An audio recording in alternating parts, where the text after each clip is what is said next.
Would I be the a-hole if I kick my boyfriend's sister out our house? Plus updates. Original post. I, 25 female, have been with my boyfriend, 27 male, for 3 years, and he moved in with me last year. Everything was going great until last Christmas when his parents announced they were selling the family home and downsizing, but they wanted to go on one of those 6-month-long cruises around the world. Fine, whatever. They can do what they want, except they have a younger daughter, Emma, who is 18. Completely unbeknownst to me, my boyfriend had agreed to let Emma live with us until she moved away to uni. This led to a lot of fights between my boyfriend and me because I didn't want Emma living with us. Despite all this, she moved in after the house sold in February.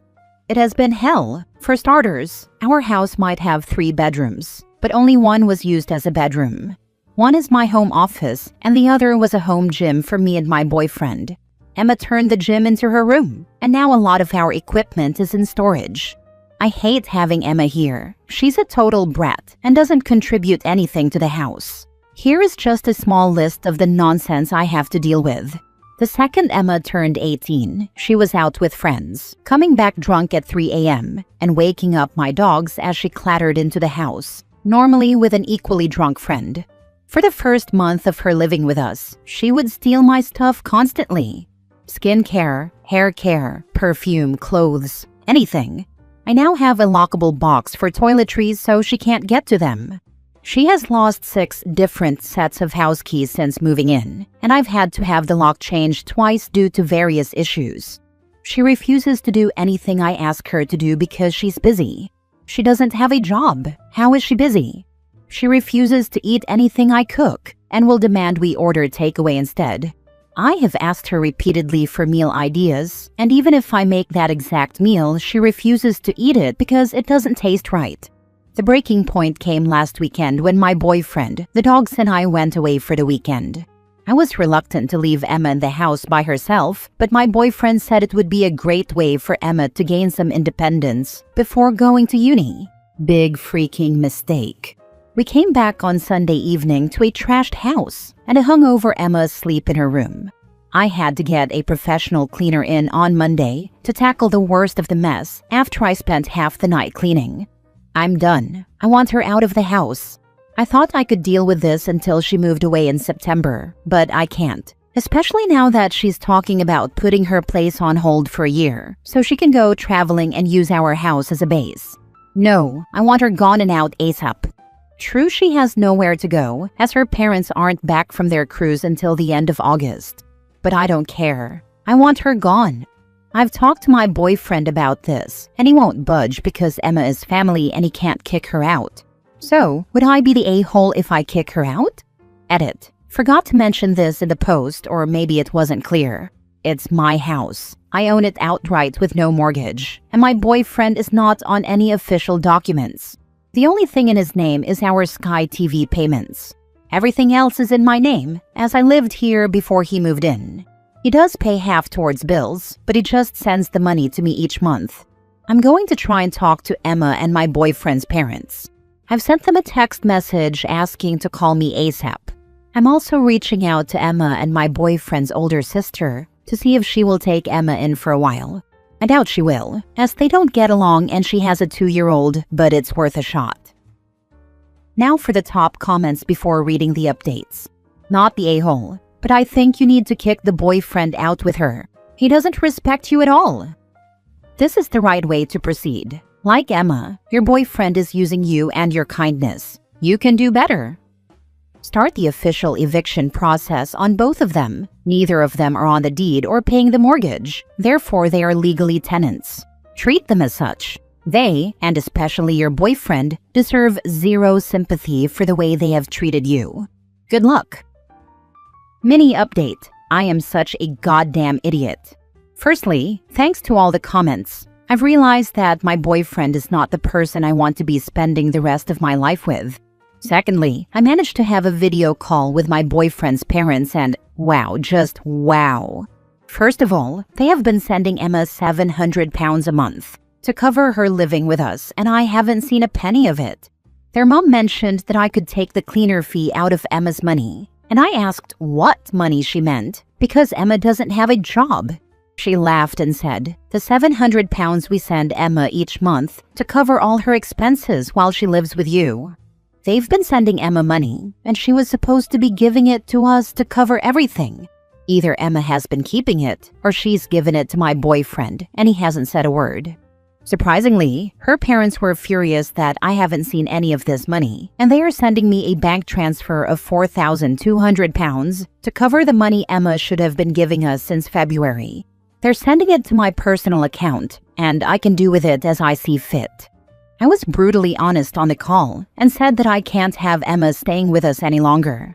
Yes, she might leave in September, but what if she doesn't get the results she needs for uni and has to defer? Or if she takes a gap year? I'm not putting up with this for another year. Their mom is going to talk to her sister and see if Emma can stay there until they get back at the end of August. For those wondering, yes, they have a house all lined up for when they return. They will not be living with us when they get back. I'm going to have a serious talk with my boyfriend this evening, and I'm now rethinking our whole relationship. If he tries to fight over Emma staying, then it's over. A lot of the comments in this post have made me realize that I've been a doormat to this man since Emma moved in. Also that I should have been charging him rent. And I'm not standing for it anymore. Wish me luck, helpful Reddit folks. Wish me luck. Now for the full update. Hi all, I want to start this off by saying thank you to everyone. Your comments gave me a serious wake-up call. I currently can't post an update on AITA because this is still ongoing. I won't waffle, so here's the update. I sat both my boyfriend, we're calling him Tom, and Emma down last night and laid down the law. I said that Emma needed to go and I couldn't put up with her attitude and disrespect any longer. For those wondering if Tom knew about the money, he did. He wasn't keeping it, but he knew about it. He thought it would be a great chance for Emma to learn about budgeting and responsibilities. I said that the evidence proves she hasn't learned anything, and if you give an 18-year-old 700 pounds a month that she hasn't had to work for, she's going to go nuts with it. If Tom thought that would teach her any kind of responsibility, then he's dumber than I was for putting up with either one of them. Emma tried to defend herself, saying that she thought living with me would be a chance to bond and that I could become another sister for her. I fired back with, if this is how you treat your siblings, then it's no wonder your actual sister doesn't like you. Mean but fair. As far as my relationship goes, I think I'm done. I've told Tom that I need some space and to seriously think about this relationship, as this whole ordeal has shaken me. Emma's going to stay with her aunt, and so is Tom. Their aunt is driving over tomorrow to get Emma and her stuff. Tom is going with them and staying there for a week or so. When he's back, we'll have a proper sit-down and talk through everything. Sorry this isn't more detailed, but I'm really drained from the last 24 hours, and just want my house back to some semblance of normal. How did Tom saw the 700 as learning after months of his sister not learning anything? I honestly have no idea. He has a blind spot for his younger sister because she's the baby. But seriously, there's a point when you have to tell her to grow up, learn some responsibilities, and start acting like an adult. Next story. Am I the a-hole for refusing to sell the crystal I got from my grandmother? My grandmother collected stones and crystals for decades. About 50 years ago, her brother gifted her a 25-kilogram crystal, clear quartz geode he found. I don't know the exact story. My grandmother's love for crystals and stones is the reason I started collecting them too. For the last couple of years before she passed away, she would gift me a couple of items from her collection every time I saw her. She had the giant crystal displayed in her house, and she knew how much I loved it, often telling me that if I still collected crystals when she passed away, I would get it. Unfortunately, she passed from cancer when I was 9. Since she had promised me the crystal, my dad kept it for safekeeping. I didn't have the space for it in my bedroom, and I had been moving around finishing my degree since I moved out of my parents' house, so the crystal has been at my parents' house since she passed. I bought my first home earlier this year and got the keys on August 1st, so I am in the process of fully moving in. When I started moving into my home, I was offered the crystal since my grandmother wanted me to have it, and I finally have space for it and won't be moving anytime soon. When I got the crystal, I also received some paperwork from when my grandmother had it valued back in the 90s. It was valued at around 5,000 euros. I have no clue if this estimate is even remotely correct today, and I don't care since I don't plan on selling it. When my siblings found out the price of the crystal, they got mad that I got something so expensive and wanted me to sell it and split the value between us. I have refused to do so. My grandmother wanted me to have it because she didn't want someone to just sell it. My siblings feel this is unfair since they only got some sentimental items but nothing worth real money. So, am I the a-hole for refusing to sell the crystal I got from my grandmother? Another post about sharing too much financial info with family members. Why did they even need to know the value? We were all at our parents' house to share other items from our grandparents when I got the documents. The crystal had been mine since she passed, but I now have the space for it. Since they were there when I got it, they saw the worth. Not the a-hole. Your grandmother clearly wanted you to have it, and your parents also clearly wanted you to have it. They asked you, you said yes, it's yours. None of your siblings seemed to be interested in the item until a price was mentioned. You can do whatever you want with it. If you don't want to sell it, then don't sell it. Don't let them pressure you. It clearly holds a lot of value in your heart. I hope you come to the conclusion that is best for you. You are certainly not the a-hole. Also, she passed when you were 9. You just got your first house? It's been years and years since she passed, and they're just now complaining about not getting stuff worth anything from their grandmother? It's clearly about the money. I haven't sold anything that was given to me from my grandmothers after they passed, and I don't plan to. They hold meaning. She passed 14 years ago, and she left each of her grandkids items based on the things she did with each of us. I haven't been able to have the crystal displayed so far because of the size, while living with my parents and moving around a lot after moving out, but I have known the entire time it was mine. At least you learned a valuable lesson. Never discuss money, income, savings, etc. with anyone, except your spouse. Next story. Am I the a-hole for refusing to take my ex-wife to the ER? This incident occurred a decade ago, but recently came up in conversation with my oldest son, who was 7 at the time.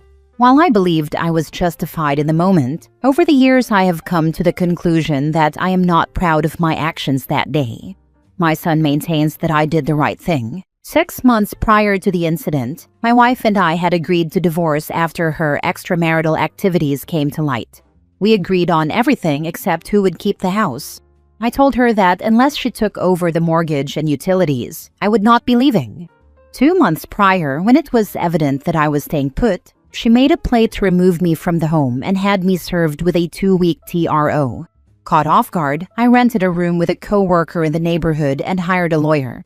I followed all the rules, went to court, answered all of the judge's questions, and the TRO was revoked. After 3 weeks, I was back in my house, and she was angrier than ever. I'm including this background only because it explains my combative state of mind during the event. 2 weeks prior, I took my kids out of state to visit family for Christmas and New Year's.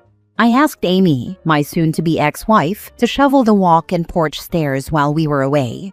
She didn't, and upon our return there were 2 inches of ice on the stairs and sidewalk. The day after we returned, Amy had arranged to meet up with a Craigslist seller to buy a piece of furniture for the house she had rented. She was going with her friend Lisa, who had also set up a Craigslist purchase of her own. When Lisa pulled into the driveway, Amy hurriedly ran out the door, slipped on the icy porch steps, and landed on a ceramic planter, cutting her hand open. It wasn't a life-or-death situation, but there was blood, and she did need stitches. She came back in, freaking out. I told her to go wrap it up and have Lisa take her to the ER. Meanwhile, Lisa had come up to the door to see what the commotion was about. I told Lisa that she needed to take Amy to the ER. Lisa said she wasn't going to blow off her Craigslist meetup and that I should take her. I said that ER visits weren't part of my role anymore. Lisa accused me of acting abusively. I sarcastically asked her why she would want to leave her friend dependent on her abuser. Ultimately, Lisa left for her meetup, and I packed up the kids and dropped Amy off at the ER. I let her find her own way home. If you had asked me the next day, I would have said I acted righteously and that Lisa should have stepped up for her friend. With the clarity of time, I feel that I should have swallowed my pride and better demonstrated for my kids how a father should act. Lay it on me. Edit. I see many comments suggesting she could have driven herself. We owned only manual cars, and her injury would have made her unable to shift gears. Now for the comments. Lol, lay what on you? You did what you were asked, albeit begrudgingly, totally allowed, and went on your way. She set herself up for that, not the a-hole. When someone cheats on you, a divorce is granted and a marriage is terminated. Any obligations are nixed. You can be nice, be civil, but be for you and your kids. She has Lisa. That's sweet, sweet judgment. I mean, you did take her when it became clear that Lisa wasn't going to, so you did what any human should do for another in a crisis. I don't think any negative judgment is warranted. My first reaction also would have been, get there yourself. You've already demonstrated you don't want me in your life, but I probably would have done what you did in the end. My ex called me up a few months after moving into her new condo, telling me there was water dripping down from her living room ceiling. And what would you like me to do about it? Call the builder or a plumber? Or your father? I'm no longer responsible for maintaining the house you live in. That was a sweet feeling. Last story. Am I the a-hole for refusing to let my mom wear white to my wedding, even though she claims it's her last chance to feel beautiful? I just turned 23 and I'm getting married in October. My mom and I have always had what I would refer to as a rocky relationship, especially since I got engaged. She's been oddly competitive, commenting on my body, comparing our rings like we're in a competition, and saying things like, "This day is as much about me as it is about you."